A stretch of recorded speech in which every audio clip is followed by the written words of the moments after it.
Soulagement en Côte d'Ivoire, les transporteurs de carburant ont levé leur mot d'ordre de grève. Enfin, à Caen, la reprise des cours à l'université Félix Houphouët-Boigny de Cocody. Les enseignants sont en grève. Bonsoir à tous, bienvenue. Je suis très heureuse de vous retrouver. En Côte d'Ivoire, les transporteurs de carburant ont levé leur mot d'ordre de grève. Ils étaient en colère depuis le 1er octobre dernier. Cette corporation exigeait la suppression du volucompteur et les jauges électroniques dans les stations-service. Le point avec nous Sangaré et Doigt de Laser. Chaude journée pour les automobilistes ce mercredi 3 octobre. Difficile pour eux de se procurer du carburant dans les stations-service.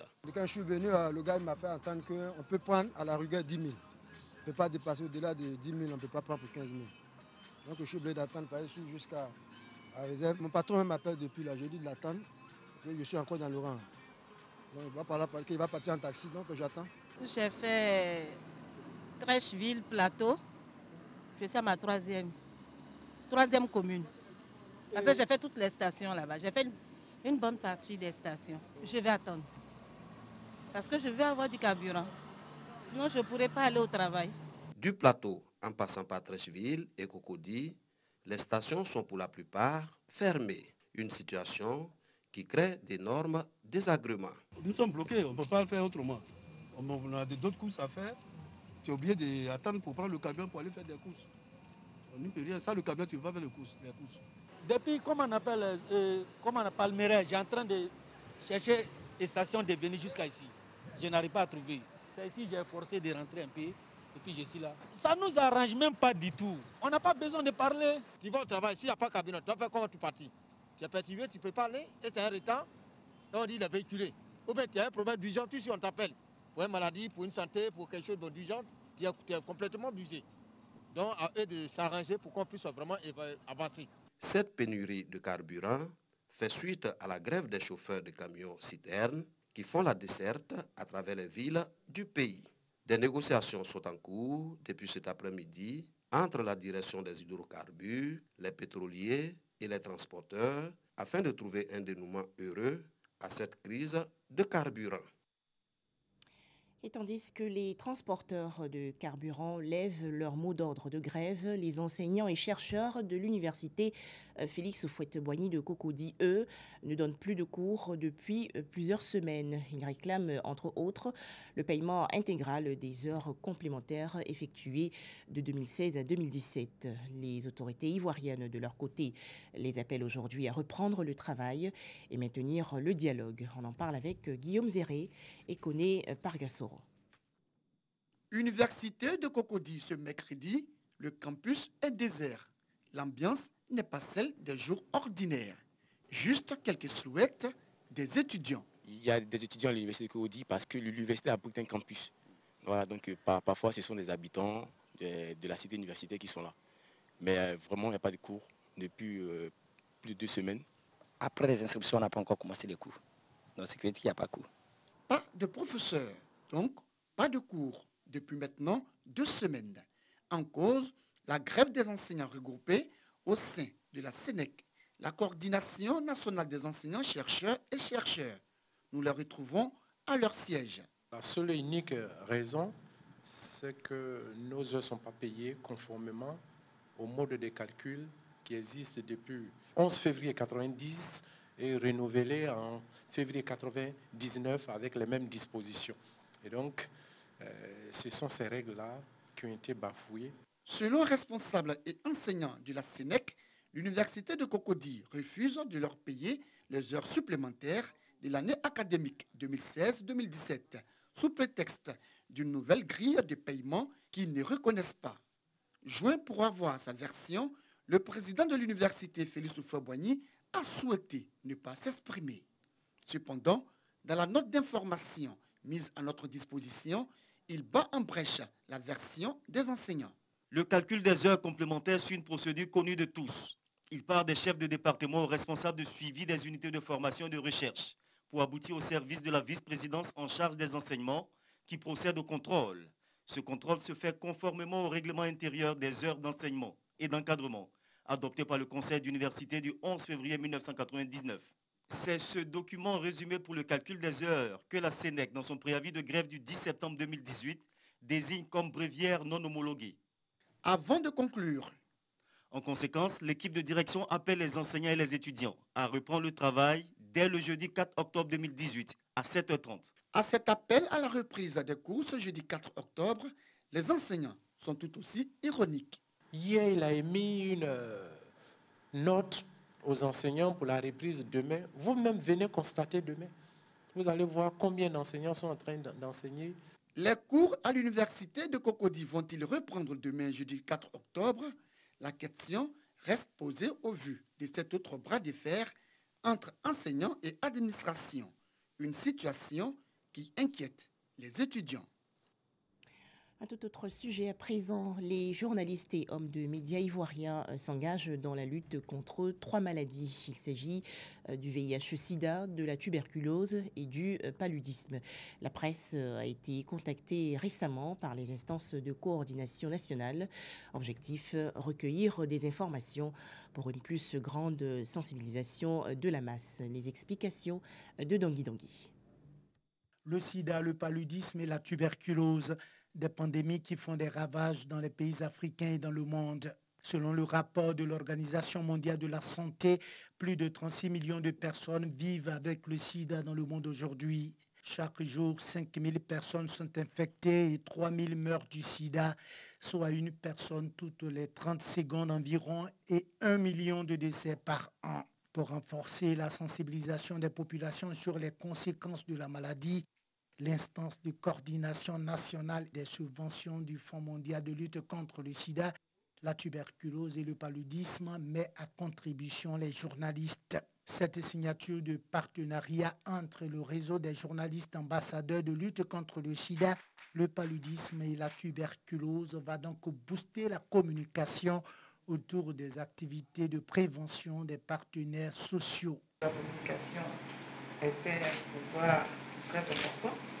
Donc pour nous aujourd'hui qui sommes engagés dans la lutte contre le sida, la tuberculose et le paludisme, il est important que le volet communication prenne une place beaucoup plus importante.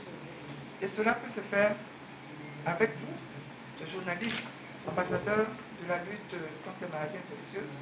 Nous voulons, de notre part, vous accompagner dans ce réseau que vous avez mis en place. Donc c'est important pour nous aujourd'hui d'être accompagnés par les journalistes, de faire entendre la voix de la lutte. Et nous espérons qu'avec vous, nous allons aller encore plus loin dans la lutte. Les membres du REJAL Messi, réseau des journalistes ambassadeurs de lutte contre le sida, le paludisme et la tuberculose, entendent mettre leurs expériences et leur savoir-faire au service de la lutte contre ces 3 pathologies. On ne peut pas mener une action telle que la lutte contre le paludisme et le sida en Côte d'Ivoire sans qu'il y ait de communication autour. L'action que nous venons de poser, c'est de permettre aux journalistes de Côte d'Ivoire de mettre à disposition leurs plumes afin d'accompagner cette lutte-là sur l'étendue du territoire national. Et le réseau projette aussi d'élargir son champ d'action à l'international. Le réseau des journalistes ambassadeurs de lutte contre le sida, le paludisme et la tuberculose compte plus de 50 journalistes de la presse écrite et audiovisuelle.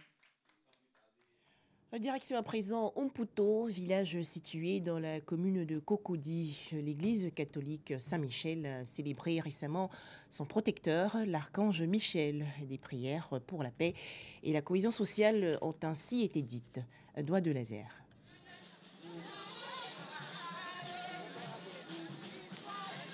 Cette procession annonce la célébration de la fête patronale de la paroisse Saint-Michel, archange de Mputo, dans la commune de Cocody. Dans son homélie, le père célébrant Jean-Pascal Seka, vicaire général de l'archidiocèse d'Abidjan, a exhorté les fidèles à être à l'image de Saint-Michel Archange dans leur vie quotidienne, en prônant la paix et la réconciliation pour une fraternité et la confiance renouvelée entre les Ivoiriens. Selon le curé de la paroisse Saint-Michel de Mputo, ce message doit être perçu par tous les fidèles.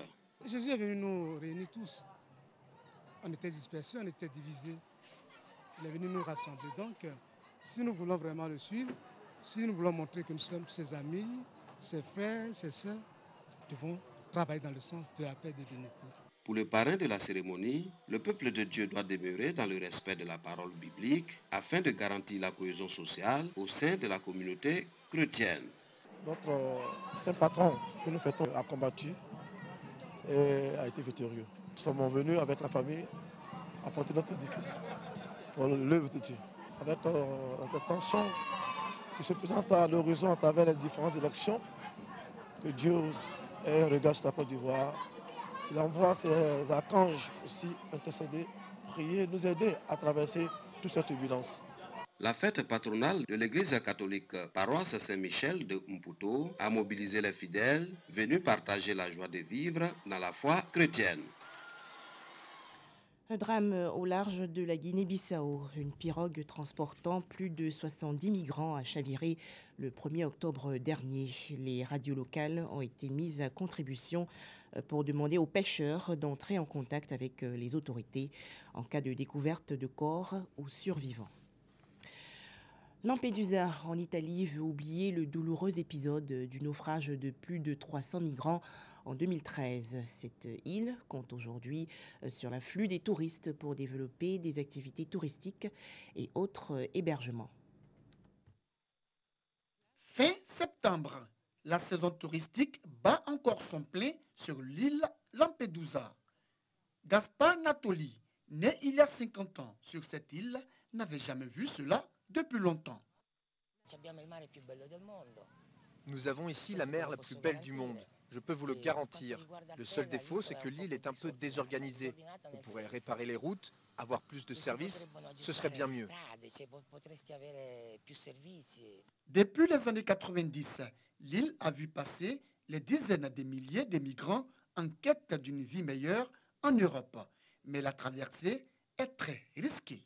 C'est devant cette plage paradisiaque qu'en octobre 2013, plus de 350 migrants ont trouvé la mort quand leur bateau de fortune a sombré au fond de la mer.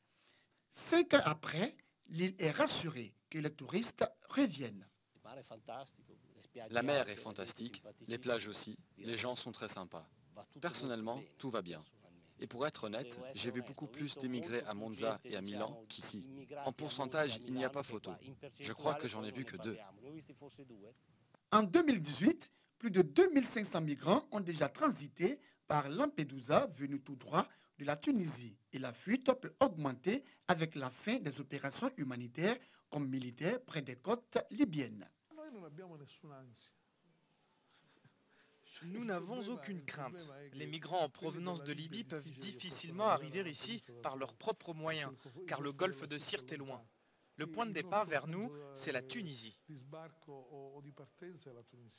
Le ministre de l'Intérieur italien a récemment annoncé en Tunisie vouloir bloquer les départs depuis ce pays à Lampedusa. On espère que cela suffira à éviter un nouvel afflux de migrants. On poursuit avec les déboires judiciaires de Cristiano Ronaldo. L'attaquant portugais de la Juventus de Turin a été accusé de viol par une femme trentenaire.